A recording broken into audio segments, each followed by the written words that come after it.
Hello guys, welcome back to our YouTube channel Bong reaction. হবে চলে এসেছি নাটকের ক্লিপ রিঅ্যাক্ট করার জন্য। আর আমার সঙ্গে রয়েছে রিয়া আর রাজীব। আর হারকিপ্টে নাটকের ক্লিপ রিঅ্যাক্ট করতেই চলে এসেছি। তোমরা অনেকেই কমেন্ট করছো হারকিপ্টে নাটকটা কেন দিচ্ছ না। তো হারকিপ্টে নাটকটা আমরা যেহেতু টম এন্ড জেরি নাটকটা আমরা দেখা শুরু করেছিলাম, শেষ করবো ভাবছিলাম, তাই জন্য ওটা আগে আমরা দিয়ে শেষ করলাম। এবার আমরা হারকিপ্টে নাটকটা কন্টিনিউ করব, কারণ ওই নাটকটা ছোট ছিল, সেই কারণে ভাবলাম আগে শেষ করে নিই নাটকটা। তো তারপরে হারকিপ্টে যেমন দেখছিলাম তো দেখবো। হ্যাঁ, কারণ হারকিপ্টে নাটকটা অনেক বড়, তো ওটা যে কোনো নাটকই দেখা শুরু করি বা শেষ করি, ওই নাটকটা তো কন্টিনিউ হচ্ছে, চলবে। আর আমরা একটা নাটক শুরু করলে সেটা শেষ করবোই, মানে এটা হবে না যে মাঝখান থেকে ওটাকে থামিয়ে দিয়ে অন্য নাটক করবো। একদম। তো চলো হারকিপ্টে নাটকে আজকের এপিসোড দেখে নিই।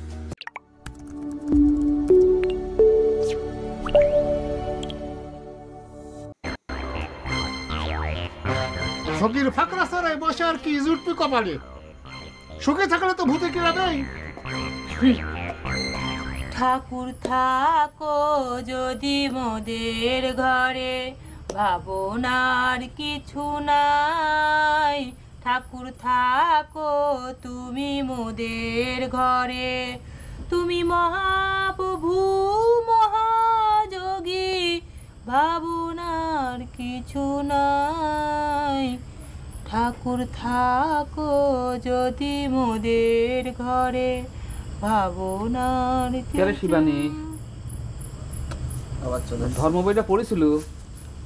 আমার এত ধর্ম বই পড়া লাগবি না। কে পুত নরকের শাস্ত্র পড়া শেষ হয়ে গেছে? পুত নরকের শাস্ত্র খান আমার পড়া লাগবি না। আমার বাবা আমাকে আসল শাস্ত্র খান কয়া দিছে। বাবা তো তার সুবিধার শাস্ত্রই শোনাবি, তুইও তো তোর সুবিধে মতো শাস্ত্র শুনাইছিল। কি কথা কোস? আমি কি শাস্ত্র পয়দা করেছি নাকি? বইটা পড়লি সত্যি মিথ্যে সব জানবার পারত। যাই গে, পুত নরক নিয়ে কি চিন্তা ভাবনা করলো শিবানী? আমি এসব কিছু ভাবিচ্ছি না। আমার বাবা আমাক স্বর্গ নরক নিয়ে যে শাস্ত্র শুনাইছে, তারপরে আমি আর কিছু ভাববো না। বাবা কি শাস্ত্র শুনাইছে শুনি? বাবা তো আমার ব্রেন ওয়াশ করে দিয়েছে। বাবা কইছে কি, বাবা মায়ের পায়ের নিচেই সন্তানের স্বর্গ। বাবা মায়ের সেবা যত্ন করে যে সন্তান বাবা মায়ের আশীর্বাদ লাভ করে, তার আর অন্য কোনো কর্ম করা লাগে না, বিনে হিসেবে স্বর্গ লাভ করে। আর আমার বাবার আশীর্বাদ তো আমার সাথেই আছে।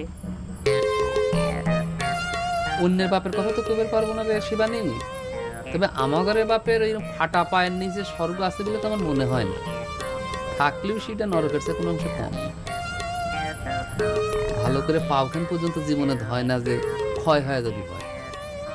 ভগবান, বাবার মতো গুরুজনে গিয়ে কি সব কথা করছে, এ কথা তো শোনাও বাপ। এ দাদা, বাবার মনে এরকম করে দুঃখ দিস নে ভগবান। সব দেখিচ্ছ, আমি এ পাপ কথা শুনবে রাম। কি সওয়াল রে। হয়তো ঠাকুর ঠাকুর তুমি ক্ষমা করে দিয়ে দাও। সকাল হয়ে গেল, যাওয়া দৌড়াতে হবে। আর তেলের বোতল নিয়ে বাবানু, এই দেখো তোমার জন্য কি জিনিস বানায় আনিছি। এই যে শিশি দেখতেছো না, এই শিশির মাথায় একটা ফুটো আছে। শোনো, এখান থেকে তুমি কড়াইতে তেল ঢাললি পরে তেল আর বেশি পড়ে যাওয়ার কোনো ভয় নেই। অনেক বুদ্ধি করে বানায় আনলাম। হয়, বুদ্ধিটা যদি খালি 100 টাকা তেল বাঁচানোর কামে খরচ না করে ভালো কামে খরচ করতে, তাহলে দেশের উপকার হতো।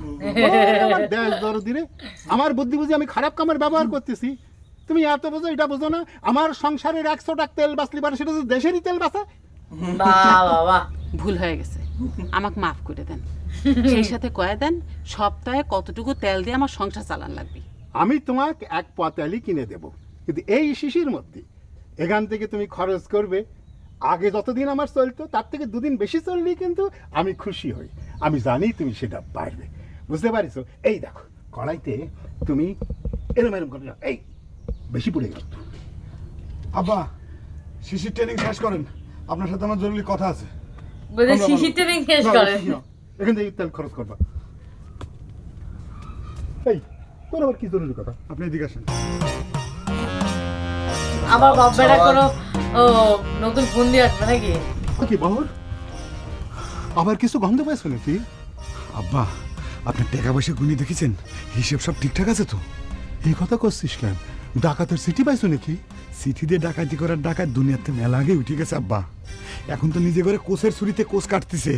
কালকে রাত্রির বেলা আমি ওকে ঘরে ঢুকেছিলেন।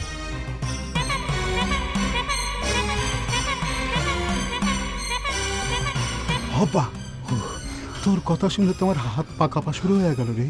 ওরা দুজনকে মোহরের গামলা পাইছে নাকি? আব্বা, অত বড় কিছু মনে হয় না পাইছে। পালি পরে এত তাড়াতাড়ি সরা ভালাবের পারতো না, হয়তো 2-1টা মোহর পাইবেরও পারে। আব্বা, আপনি ওগুলো এখনই ডাক দিয়ে চাপ দেন, সব কিছু বাড়া যাবে না। ও ওরে, বেশি উত্তেজনা হয়ে যাবে। শোন, তুই ওদের দুজনের চোখে চোখে রাখ, দুপুরবেলা খাওয়ার সময় ধরবো না। আব্বা, বেশি দেরি হয়ে গেল না? আরে এই জন্যই তো তোক করছি, দুজনের চোখে চোখে রাখবো, পারবো না? আব্বা, যদি সরা ভাড়া দেয় এই ফাঁকের ভিতর।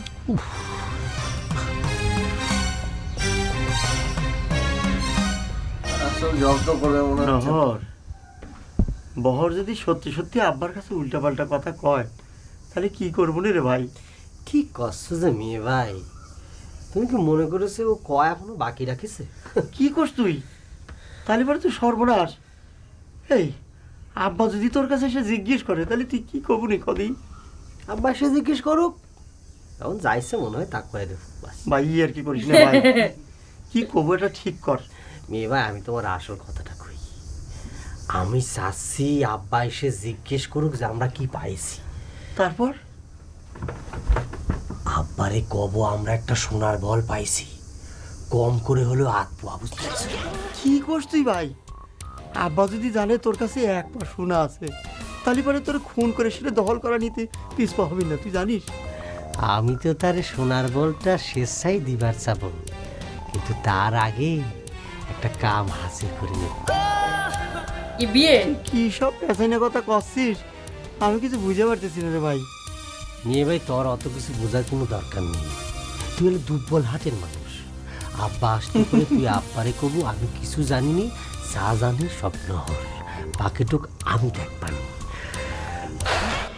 কি জানি রে ভাই, নহর ভালোই বুদ্ধি বাকিতে মনে হচ্ছে। করলু ভাই, আমার এগুলো বিপদে বুদ্ধি বলে দিল। আব্বারে তো তুই চিনিস, ওই তো কিস করবার যায়। কাকার আচ্ছা মেয়ে ভাই, তুই তো ভয় পাচ্ছ কি জন্য রে? আমাকে তো হারানোর কিছু নাই রে ভাই। বন্ধের মধ্যেই থাকে। সোনার ময়না পাখি কোন বাদে হেসে ওই রাগে আবার গান করতেছে।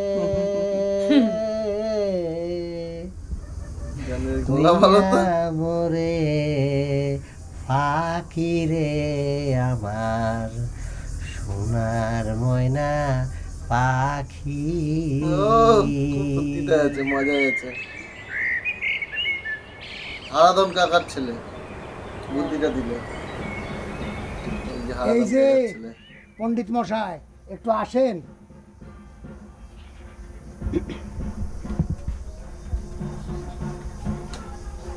আপনার কাছে দোকান শাস্ত্র শুনে পুণ্য লাভ করি। আমাকে কিছু কবেন? কওয়ার জন্যই তো ডাকেছিলাম। তো আমার কথার আগে একটা কথা কত, তুমি এখানে কার সাথে কথা কইলে জানতে পারে কি? আপনি স্যার এখানে কিডা আছে? আপনিই তো আমাকে ডাকলেন, আমি কার সাথে কথা কব? বাবা শব্দটা কি তোমার মুখে আসেই না? তা এত যে মানসিক শাস্ত্র শেখায় বেড়াও, বাপেক যে বাবা কয়ে ডাকা লাগে সে কথাটা কি শাস্ত্রে লেখা নাই? আপনি আমাকে ডাকলেন কিসের জন্য? কইছি তো আপনার কাছে দুখান শাস্ত্র শেখ, তার আগে আমার একটা কথার জবাব দাও তো। শুনলাম তুমি নাকি আমার পুত নরক থেকে উদ্ধার করবে না বলে হুমকি দিছ। আমি কি দা আপনি হুমকি দেওয়ার? তাছাড়া আমি হাজার চেষ্টা করলেও তো আপনি পুত নরক থেকে আটকাবার পারবো না। আপনার বাধ্যনুগত মেয়ে শিবানী আছে না? যাক, শাস্ত্রটা বুঝবার পারিস জন্যে ভালো ঠেকলো। আমি তো সব কিছুই বুঝবার পারি, আপনিই খালি আমার নরক নিয়ে ভাবতেছেন না।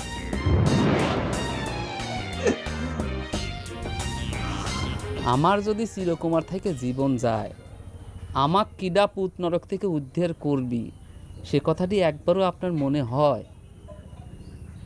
আপনাকে তো আপনার বাপ ঠিকই বিয়ে দিছিল। আমার বাপ যখন আমার বিয়ে দেয় তখনকার জামানা আর এখন কি এক? তখন 100 চালের দাম কত ছিল? তখনকার 1 মণ চালের দামে এখন 100 চালও হয় না। তাহলে তোমার বাপ বিয়ে করাবে কেমন করে? হিংসাটা করি চাও? হিসাব তো আমি সবটাই করি। আপনার টাকা তো মনে হয় উইয়েও খাবার পারবি না।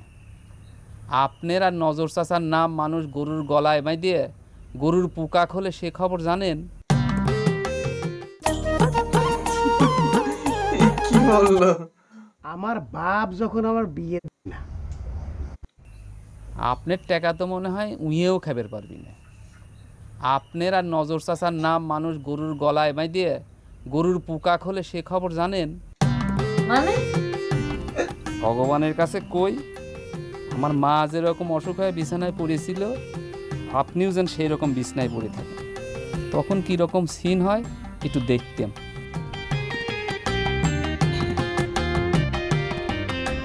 তুই আমার কি সিন দেখতু রে? হ্যাঁ, তুই মনে করিস ভয় দেখালেই আমি টাকা খরচ করে তোর বিয়ে দেব? অত নালি আসছেন না। এটা আমার নাম লিখে গরুর চিকিৎসা করছে, সেটাতে আবার খোঁজ নেওয়া লাগে। তাহলে ওখান থেকে কিছু ইনকাম করা যাবে নাকি?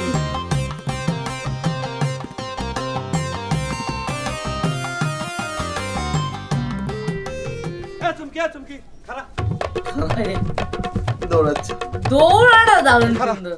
তোর সাথে আমার জরুরি কথা আছে। খারাপ তো অবশ্যই হব দেওরা, কিন্তু বড় ভাইয়ের বউ তুই তো কারি করে কথা করা কি তোমার ঠিক হচ্ছে? আচ্ছা ঠিক আছে, তুই তো কার হিসেব পরে করবো না। আমি তোকে একটা কথা জিজ্ঞেস করবো, তোর আল্লাহর কিনে লাগে সত্যি সত্যি উত্তর দিবি। ওরে আল্লাহ, সকালবেলা এসে দেখি তুমি আমাকে কিরে দিবেন লাগলে, আমার তো ভয়ই করতেছে। হ্যাঁ সেই ভয়ের কি আছে? এই সত্যি করে কত বড় ভাই কি পাইছে রে? তোমার বড় ভাই কি পাইছে মানে? বুঝতে পারছি, তুই জানিও না জানার ভান করতেছিস তাই না? কারে বড় ভাই আর নহর কাল রাতের 4টা জিনিস নিয়ে ঘরের ভিতরে বসে আছে, তুই ঠিকই জানিস সেটা কবি না, সেই কথা ক। তোমার কথাটা কয়ে আমার কি কোনো লাভ হবি দেওরা? আচ্ছা ঠিক আছে, তুই ক কিছু একটা লাভের ব্যবস্থা আমি করবো না। কিছু একটা লাভের ব্যবস্থা করলি তো হবি না দেওরা। তুমি যদি আমাকে তোমার ভাবি হিসেবে স্বীকার করে নাও তাহলে আমি কথাটা কবের পারি। বাবা বাবা ভালো কিছু রে। এই তোরা কি আমাকে অজ্ঞান ভাবিছু? আমি নিজে খাল কাটিয়ে বাড়িতে কুমির নিয়ে আসি তাই না? আমি কি কুমির নাকি? হ্যাঁ, আমি তো কামড় দিছি। আমার কামড় যত সহজ না। এই শোন, তুই না করলি পারে মনে করি আমি জানি পারবো না তাই না? সুযোগ পালি পারে আমার আব্বার সম্পত্তি আত্মসাৎ করার জন্য সব ধান্দা শুরু করে দাও তাই না? লবি করে ফেলেন কি সম্পত্তি আ দেওরা? এ বহুত বাবা ও ভাই মজা হচ্ছে, মানে মারাত্মক হার গিফটেতে। মানে সত্যি এই বর, তারপর হচ্ছে বরের বাবা, তারপরে ওদিকে হচ্ছে ওই কাকা, আরাধর কাকার ছেলে, এই মেয়ে, মানে এই যে 4 জন গিফটে 3 জন, ও হ্যাঁ বড় 4 জন, মানে এক এক দলে দুজন বাপ মেয়ে আর বাপ ছেলে, মানে এই 4 গিফটে নিয়ে হচ্ছে যত রকমের গন্ডগোল। বাবারে বাপরে বাপ কি অবস্থা। আবার হারাধন কাকা বুঝতে গেল কে নাম নিয়ে গরুর চিকিৎসা হচ্ছে, এখান থেকে যদি কিছু ইনকাম করা যেতে পারে। আর আরেকজন তো হেভি সুন্দর তেলের বুদ্ধি দিয়েছে, আবার একটু করে তেল পড়া মাথায় মেখে নিয়েছে। না ভালো বুদ্ধি, কিন্তু ওইভাবে তেল দিয়ে রান্না করা যেতেই পারে, তাহলে একটু তেল খরচা কম হবে রান্নায়। ছিটাফোঁটা তেল দিতে হবে, ছড়িয়ে দিতে হবে এরকম একদম। তো যাই হোক, ভালো লাগলো এই ক্লিপটা, দারুণ মজা ছিল। এটা হচ্ছে 11 নম্বর না 12 নম্বর, যাই হোক 12 নম্বর 13 নম্বর কিছু একটা হবে। আরেকটা এপিসোড শেষ হয়ে গেছে, আরেকটা এপিসোড আমরা চালুও করে দিয়েছি। এটা হচ্ছে 6 থেকে 10 নম্বর এপিসোড অবধি আমরা দেখছিলাম। হ্যাঁ মনে হচ্ছে এটা 10 নম্বর এপিসোড শুরু হলো, দেন 10 নম্বর এপিসোডটা আমরা নেক্সট ভিডিওতে কমপ্লিট করবো, দেন তারপরে হচ্ছে নতুন এপিসোড ধরবো আবার। তো চলো দেখা হচ্ছে নেক্সট ভিডিওতে, ততক্ষণের জন্য টাটা।